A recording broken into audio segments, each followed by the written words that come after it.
Program Smart City merupakan kesempatan untuk melakukan berbagai inovasi dengan memanfaatkan teknologi. Lalu, bagaimana penerapan Smart City di Kota Sukabumi? Mari kita simak podcast yang dilakukan oleh calon pegawai negeri sipil Kota Sukabumi berikut ini. Assalamualaikum warahmatullahi wabarakatuh. Waalaikumsalam warahmatullahi wabarakatuh. Selamat pagi semuanya. Kami di sini akan mendiskusikan mengenai isu aktual tentang penerapan Smart City di Kota Sukabumi. Pada kesempatan ini saya akan memperkenalkan diri terlebih dahulu. Nama saya Restiana yang bertindak sebagai moderator.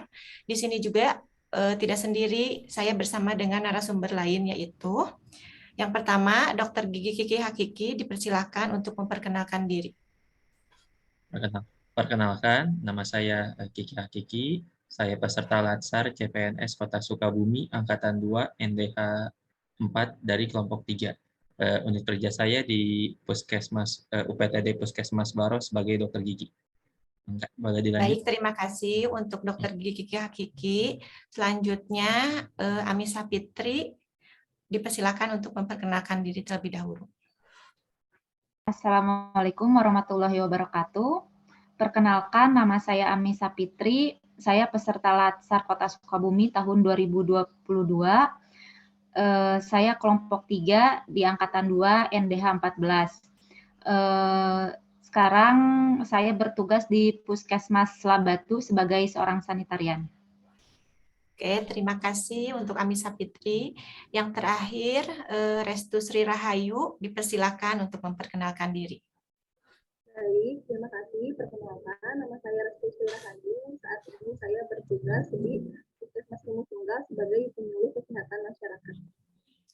Baik, terima kasih semuanya.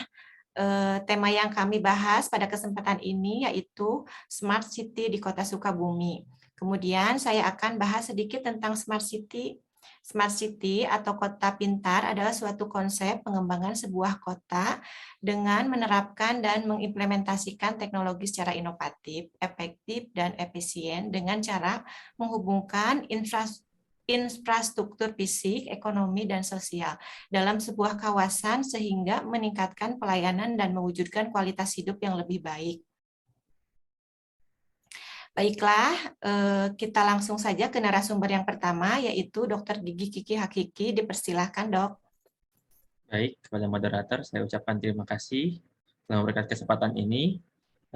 Saya akan melanjutkan dulu mengenai karakteristik dari Smart City. Ada 4. Yang pertama adalah interkoneksi antar bagian perkotaan. Maksudnya itu saluran komunikasi dan internet membantu setiap orang untuk saling terhubung. Yang kedua, integrasi sistem informasi perkotaan. Intinya itu adalah mengintegrasikan sistem aplikasi, data, dan internet menjadi unsur-unsur inti mendukung operasional sistem pelayanan perkotaan. Yang ketiga adalah manajemen perkotaan dan kerjasama layanan. Maksudnya ini interkoneksi komponen perkotaan dan dukungan sistem aplikasi manajemen perkotaan serta pelayanannya. Yang terakhir, aplikasi Information and Communication Technology terbaru. Artinya ini menekankan penerapan teknologi informasi yang paling canggih ke manajemen perkotaan dan pelayanan. Itu untuk dari karakteristiknya. Enggak? Saya kembali lagi. Iya, baik, terima kasih Dr. Gigi Kiki Hakiki atas pandangannya mengenai Smart City. Untuk selanjutnya ke narasumber yang kedua yaitu Amisa Fitri, dipersilakan.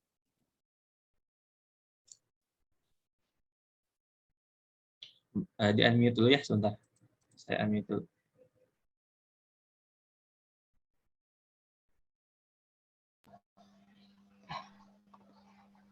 Baik, terima kasih moderator atas kesempatannya. Saya akan melanjutkan, yaitu yang selanjutnya itu mengenai indikator Smart City. Itu ada 6 poin ya. Yang pertama itu Smart Economy. Nah, untuk yang ini tuh sangat berguna, yaitu untuk mencapai peningkatan ekonomi bangsa yang lebih baik dan juga pintar. Terus yang kedua itu ada Smart People. Nah, di mana untuk pembangunan itu senantiasa membutuhkan modal, baik modal ekonomi, modal manusia, maupun modal sosial.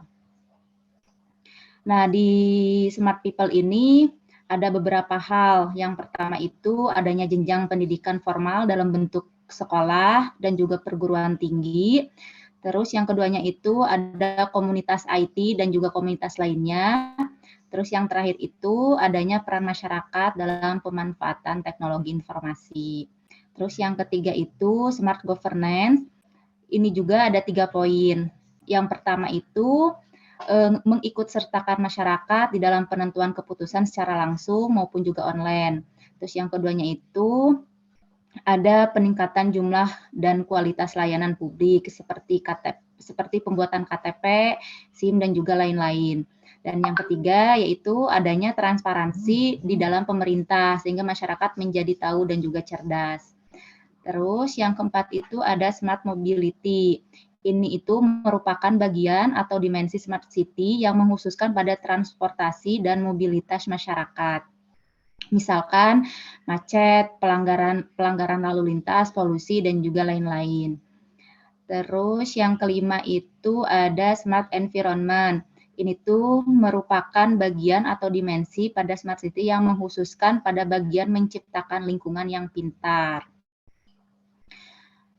Nah, kalau untuk mewujudkan smart yang ini tuh perlu adanya beragam terapan aplikasi dan komputer dalam bentuk sensor, jaringan komputer, kecerdasan buatan, dan juga lain-lain. Terus yang terakhir itu ada smart living. Nah, ini tuh ada beberapa syarat dan juga kriteria untuk proses pengelolaan kualitas hidup dan budaya yang lebih baik dan pintar. Untuk mewujudkan smart living ini terdapat 3 subbagian. Yang pertama itu ada fasilitas-fasilitas pendidikan yang memadai bagi masyarakat dalam memanfaatkan teknologi informasi seperti CCTV, sarana internet gratis. Terus dan juga terpasang CCTV di tempat umum. Terus yang keduanya itu ada penyediaan sarana, prasarana, dan informasi terkait dengan potensi pariwisata daerah dengan baik dan atraktif. Terus yang terakhir itu infrastruktur teknologi informasi yang memadai sehingga semua fasilitas dan layanan publik dapat berjalan dengan baik. Baik, terima kasih. Baik, terima kasih Bu Amisa Fitri. Setelah ini mari kita beralih ke narasumber ketiga yaitu Restu Sri Rahayu, dipersilakan. Oke, terima kasih moderator. Di sini saya akan menambahkan sedikit ya mengenai syarat penerapan smart city. Jadi kan smart city itu yaitu konsep pembangunan kota yang tujuannya untuk meningkatkan kesejahteraan masyarakat. Nah, tentunya dalam penerapan smart city ini dibutuhkan 6 syarat. Yang pertama, pengembangan dan pemanfaatan arsitektur jaringan komputer. Jadi, karena dengan saling terkoneksinya jaringan internet akan mempermudah segala aktivitas komunikasi, transfer data, penyajian informasi, serta kemudahan dalam pelayanan publik. Yang kedua, keterbukaan informasi serta stimulasi ekonomi dan keilmuan. Karena dengan mudahnya masyarakat mengakses informasi, maka akan meningkatkan pengetahuan dan wawasan masyarakat. Yang ketiga, pengembangan inovasi dan juga kreativitas masyarakat. Nah, kreativitas masyarakat ini perlu ditingkatkan sebagai penunjang penerapan konsep smart city, karena kan output dari smart city ini kan untuk meningkatkan terciptanya pelayanan yang baik ya buat masyarakat dan juga meningkatkan kualitas hidup masyarakat. Yang keempat, simulasi terhadap sisi kewirausahaan. Salah satu metode yang harus diterapkan oleh smart city ini yaitu memberikan modal kepada setiap usaha kecil menengah atau UMKM. Yang kelima, tatanan pemerintah yang lebih partisipatif dan juga demokratis. Dalam menerapkan konsep smart city, maka diharapkan pemerintah semakin terbuka dan lebih partisipatif terhadap aspirasi masyarakat. Dan yang terakhir yaitu keseimbangan aspek lingkungan, sosial, dan juga ekonomi. Karena ketiga faktor ini akan mempermudah pengimplementasian konsep smart city. Mungkin itu saja yang bisa saya sampaikan. Saya kembalikan lagi ke moderator. Oke, baik, Restu Sri Rahayu. Terima kasih kepada para narasumber atas pemaparannya. Intinya, Smart City adalah kota yang mampu menggunakan SDM, modal sosial, dan infrastruktur telekomunikasi modern untuk mewujudkan pertumbuhan ekonomi berkelanjutan dan kualitas kehidupan yang tinggi. Dengan manajemen sumber daya yang bijaksana, melalui pemerintah berbasis partisipasi masyarakat. Lalu bagaimana penerapan Smart City di Kota Sukabumi? Silakan narasumber pertama untuk menyampaikan pandangannya kepada Dr. Kiki, mangga. Terima kasih kepada Teh Restiana sebagai moderator pada kesempatan ini. Kita mulai kembali ke membahas tentang Kota Sukabumi ya, bagaimana apa yang terjadi di Sukabumi ini. Nah, yang saya ketahui di Kota Sukabumi itu tahun 2017 mendapatkan penghargaan sebagai 25 kota dan kabupaten di Indonesia untuk menuju 100 Smart City. Jadi ini itu adalah program dari pemerintah, terutama dari Kementerian Komunikasi dan Informasi yang didukung oleh Kementerian Dalam Negeri, Kementerian Pemberdayaan Aparatur Sipil Negara dan Reformasi Birokrasi, kemudian perencanaan Kementerian Badan Perencanaan Pembangunan Nasional, kemudian Kementerian Pekerjaan Umum dan Perumahan Rakyat. Jadi setiap kementerian saling mendukung untuk Indonesia atau terutama ya kota-kota lebih maju. Nah, dari sini saya bisa melihat bahwa program Smart City ini merupakan peluang dan kesempatan untuk melakukan berbagai inovasi dengan memanfaatkan teknologi. Jadi pelayanan-pelayanan kita itu bisa ditingkatkan kepada masyarakat dengan pemanfaatan teknologi. Sebab Smart City ini sebagai akselerator atau percepatan alat transformasi dan komunikasi dalam meningkatkan pelayanan. Itu sih yang saya lihat dari program ini. Mangga, boleh dilanjut lagi, Teh?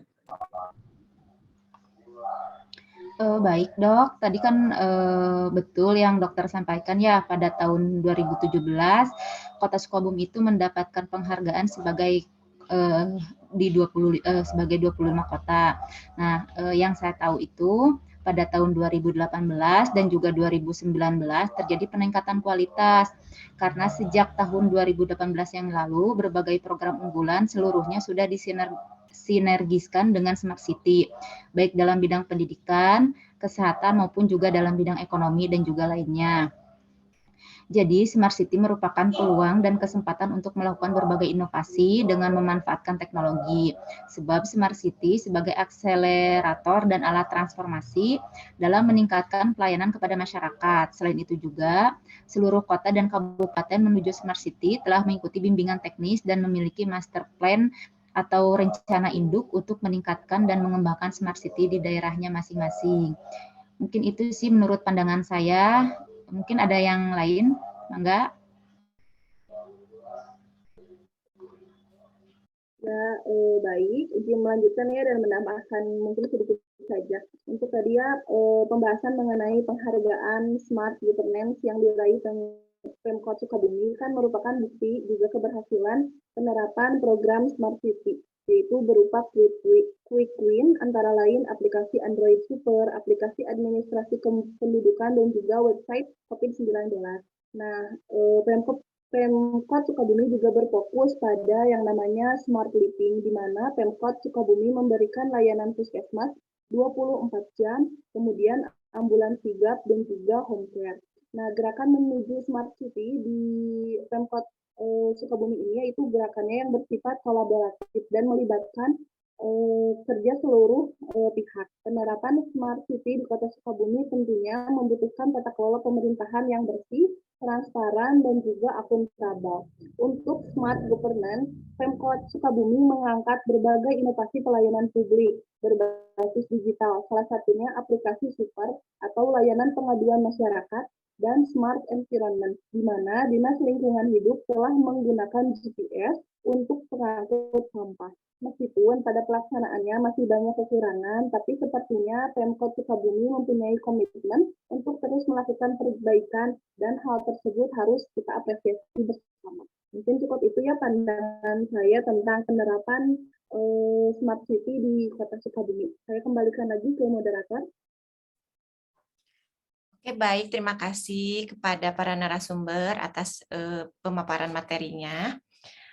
Dari diskusi kami ini dapat disimpulkan bahwa penerapan Smart City di Kota Sukabumi masih dalam tahap pengembangan inovasi untuk meningkatkan pelayanan pada masyarakat berbasis digital. Baik, saya rasa cukup sekian dari diskusi kali ini. Mudah-mudahan dengan ini kami lebih paham mengenai tentang program Smart City, terutama di Kota Sukabumi. Wabillahi taufiq wal hidayah. Wassalamualaikum warahmatullahi wabarakatuh. Waalaikumsalam warahmatullahi wabarakatuh. Waalaikumsalam warahmatullahi wabarakatuh.